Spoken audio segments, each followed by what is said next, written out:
pemirsa, selamat datang kembali di program Saksi Satu Kamera Sejuta Inspirasi. Kami lanjutkan perbincangan bersama Gubernur Jawa Tengah, Bapak Ganjar Pranowo.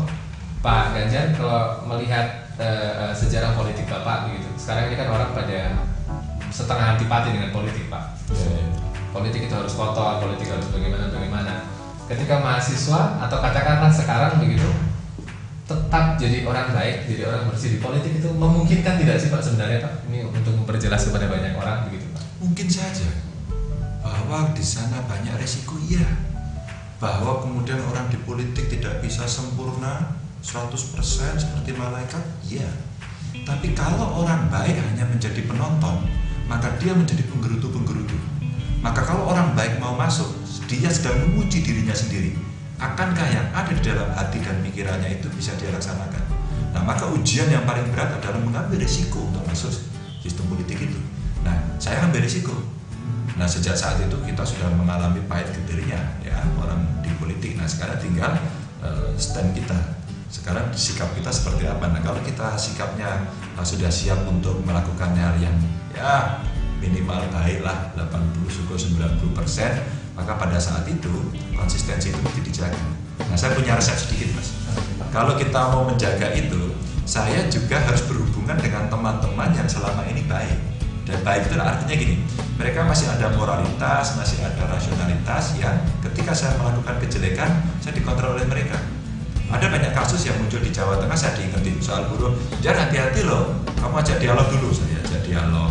Soal PLTU Batang, saya ajak dialog. Soal semen Rembang, saya ajak dialog.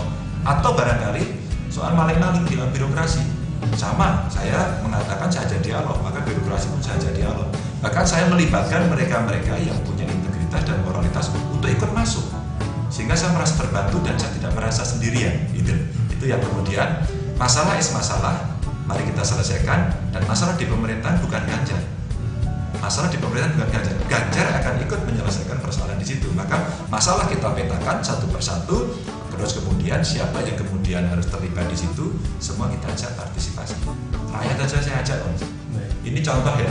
Contoh kalender ini adalah kalender yang waktu itu saya risau dengan desain-desain yang kadang-kadang wagu, lucu, nggak utuh. Karena biasanya kalau membuat tema-tema baliho-baliho, spanduk-spanduk itu terlalu panjang, membacanya juga lama gitu kan, maka saya ajak terlibat mereka. Tidak mungkin dibaca. Nah, sekarang Anda boleh lihat nanti yang di Pemprov, setiap Anda lewat di sana, itu kalimat-kalimat pendek yang gambarnya kita harapkan eye-catching. Nah, ini ada salah satu komunitas di Semarang, klinik desain. Saya ajak di sini ngobrol selama 3 jam, disampaikan kepada saya dan diberikan contoh-contoh yang orang akan melihat asik banget gitu. Dan kalendernya pun keren gitu ya. Dan ini punya taste menurut saya yang sangat bagus sekali. Dan harapan saya nantinya pemerintahan itu juga tidak kaku, bisa ngomong. Yang penting masalahnya selesai dan merasa orang happy dalam pemerintahan dan berrelasi dengan gubernurnya. Kreativitas menjadi salah satu yang Bapak tampilkan. Kreasi inovasi itu sebenarnya yang luar biasa. Kalau tidak saya salah tangkap, berarti Bapak salah satu penganut melakukan kerja kumpulan yang baik. Ya, setidaknya mereka orang-orang yang bisa mengingatkan saya. Kadang-kadang saya kebablasan ya dia begini, atau saya terlalu lambat, kadang ditarik sama mereka. Nah, orang-orang baik inilah yang kemudian bisa melitik-melitik saya lah. Kemudian bisa saya punya satu sikap untuk bisa maju terus. Baik.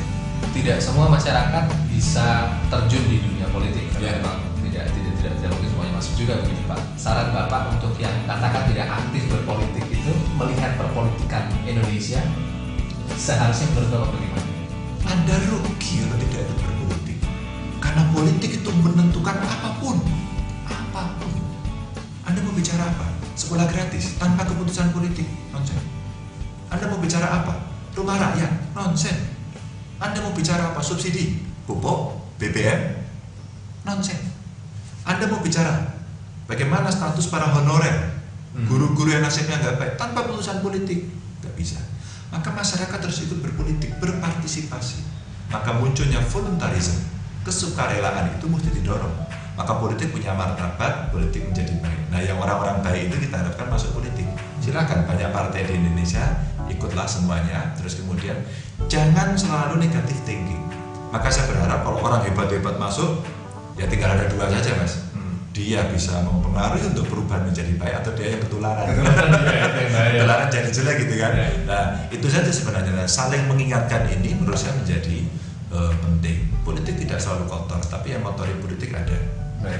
Dan kita yang penting tidak mau ikut mengotori gitu. Ya, mudah-mudahan kontrol sosial itulah kontrol batin, rasionalitas ya, moralitas itu dibawa ke situ sehingga orang oh ini nggak boleh nih, jangan, ya kan? Oh ini boleh silahkan gitu kan? Oh ini kurang, dorong. Oh ini kelebihan, tarik dong gitu. Baik. Ini mudah-mudahan tidak tendensius Pak, tetapi banyak orang yang mengatakan di masa pileg, pilpres begitu, Pak Ganjar bisa melakukan dua peran yang sempurna, jadi tetap menjadi kepala daerah, tetapi tidak terlihat pro kepada partai yang mengusung Bapak. Oh iya, terhadapnya bagaimana? Enggak, terhadap PDI Perjuangan sendiri saya ingin men-share, membagi pada masyarakat. Saya ini diusung oleh PDI Perjuangan, jadi saya ini memang orang partai. Jadi kalau bilang pasti saya berpihak kepada partai, nggak mungkin enggak itu. Cuma cara berpihaknya ya kalau Orde Baru dulu nindas, maksa, ngancem, main pecat, ya tentu kita jangan melakukan itu. Apa bedanya kita dengan zaman dulu? Sama ketika Pilpres saya pasti berpihak pada Jokowi, nggak mungkin enggak gitu kan? Karena memang saya pendukungnya. Cuma kita bisa atur diri. Alhamdulillah Mas, selama Pilpres kemarin saya hanya cuti sekali, dan itu pun kampanye saya di Pekanbaru, di Riau, di Siak juga. Selebihnya saya nggak cuti, maka saya mengambil cutinya hanya Sabtu Minggu. Maka cara ini nggak perlu cuti karena Sabtu Minggu otomatis. Maka harapan saya Senin sampai Jumat tetap bisa ngurus rakyat. Selebihnya saya bisa lakukan itu. Meskipun orang tidak banyak percaya, tapi saya katakan ini faktanya. Nah, ketika orang mengatakan, aduh Pak Ganjar pasti berpihak, loh saya pasti berpihak. Tapi cara berpihak yang benar bagaimana? Kan tidak semua orang yang berpihak itu artinya harus menindas, harus memaksakan kehendak. Ini yang bahasa saya harus bisa memilah dan memilih. Nah, ukurannya hanya satu saja kok Mas, fatsun dan etika, itu aja.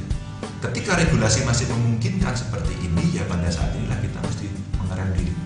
Saya 3 kali Mas diperingatkan, karena pada saat saya tidak kampanye, saya diundang kampanye. Maka saya datang. Cuman begitu saya naik panggung, saya sampaikan, ada Pak Panwas di sini, ada Pak, mana angkat tangan, oke. Mas, saya nggak cuti loh ini. Apakah saya boleh pidato di sini? Tolong Anda jawab agar seluruh masyarakat tahu. Wah, masyarakat sudah panas Mas. Dia bilangnya gini, udah terus Pak, cuek saja itu sama Panwas. Mana Panwasnya? Udah, garang. Saya bilang, ya, kalau kita mau memutuskan semuanya demokrasi dengan baik, kita harus menghormati regulasi. Pidato Mas saya. Di situ Panwasnya saya ajak naik dan Panwasnya mengatakan, berdasarkan ketentuan jabatan itu melekat kepada gubernur. Maka kalau gubernur tidak cuti, tidak boleh kampanye. Oke Bapak Ibu, jelas ya, jadi saya sudah hadir tapi saya memang tidak boleh kampanye. Silakan kampanye diteruskan oleh yang lain, saya izin, saya balik. Nah, ini 3 kali. Aneh ya Ganjar ini, buat saya nggak aneh, karena itulah pendidikan politik yang harus kita bagi kepada mereka sehingga mereka mengerti. Itu aja, santai-santai. Dan itu juga sudut pandang yang kami lihat, karena setiap kali Bapak muncul di media atau bertemu banyak orang, itu Bapak bisa menjaga statement sama sekali tidak perlu kemana-mana gitu Pak. Tapi di saat yang lain, Bapak adalah tim sesnya untuk Jawa Tengah gitu. Kalau kita kampanye legal Mas, saya dukung semuanya, saya omongkan semuanya telanjang, saya dukung, nggak bisa bilang 100%. Tapi ketika itu tidak, kita ngerem diri.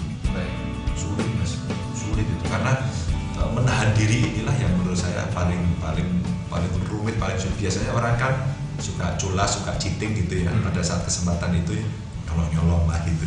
Tapi saya coba, kalau enggak bagaimana? Toh hasilnya gemilang juga. Di partai, teman-teman semua bekerja luar biasa, hasilnya partai saya menang, minimal di Jawa Tengah naik kursinya. Terus kemudian Pilpres, tidak ada yang tidak menang di Jawa Tengah, seluruh kabupaten kota sapu habis. Dan cara-cara, sebenarnya gini, cara-cara itu bisa kita tunjukkan. Dengan etika pun, kita bisa menang. Dengan cara yang benar pun, rakyat makin percaya. Maka tidak perlu memaksakan. Nah itu saya coba, mudah-mudahan sih ini adalah catatan-catatan yang nanti bisa kita jaga berikutnya. Rakyat itu makin senang kalau politiknya etis. Iya betul Pak. Oke, rakyat sudah mulai nggak suka, keran masa mulai nggak suka. Nah ternyata dengan dialog, nonton TV, mereka ketemu langsung, mereka bisa dialog dan itu mencerdaskan mereka untuk punya preferensi memilih. Mudah-mudahan ini berlanjut ya Pak ya. Mudah-mudahan. makin baiklah Indonesia. Kita kembali harus jeda sebentar. Pemirsa, Saksi Satu Kamera Sejuta Inspirasi akan kembali untuk Anda. Tetaplah bersama kami.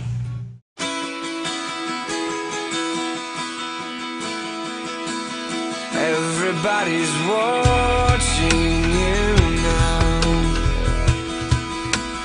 Everybody waits for you now. Kesuksesan itu akan mengikuti kalau kita berbuat yang terbaik dan memberikan yang terbaik, berkarya yang terbaik. Nanti kesuksesan dan materi akan mengikuti kita di belakang. Karena orang spesial itu nggak banyak, dan keberuntungan itu tidak datang pada semua orang. Orang spesial tidak selalu beruntung. Dengan doa mungkin kalian juga, insya Allah akan berdoa juga.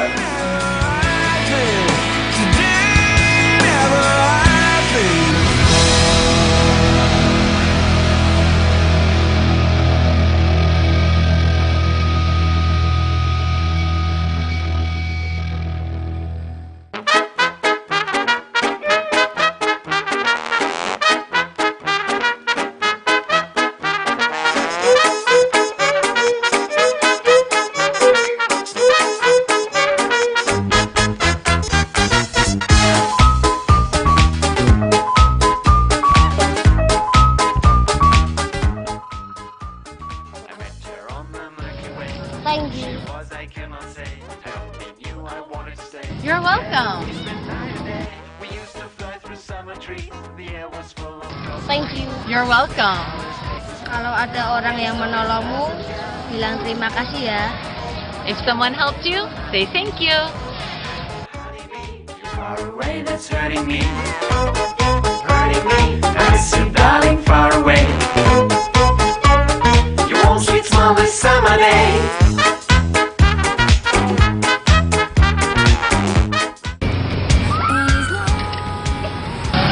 Kita ya?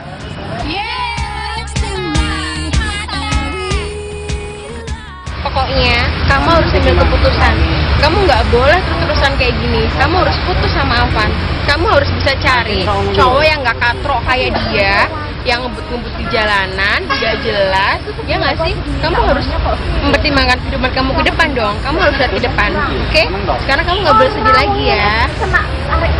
Sayang. Semua kita putus. Apa? Putus. Apa? Putus. Aku kurang demi apa coba? Mobilku banyak. Aku anak orang kaya. Kamu katrok. Inilah balada cowok yang ditinggal pacarnya karena ngebut dan sering ugal-ugalan di jalan. Jangan ikuti jejak saya.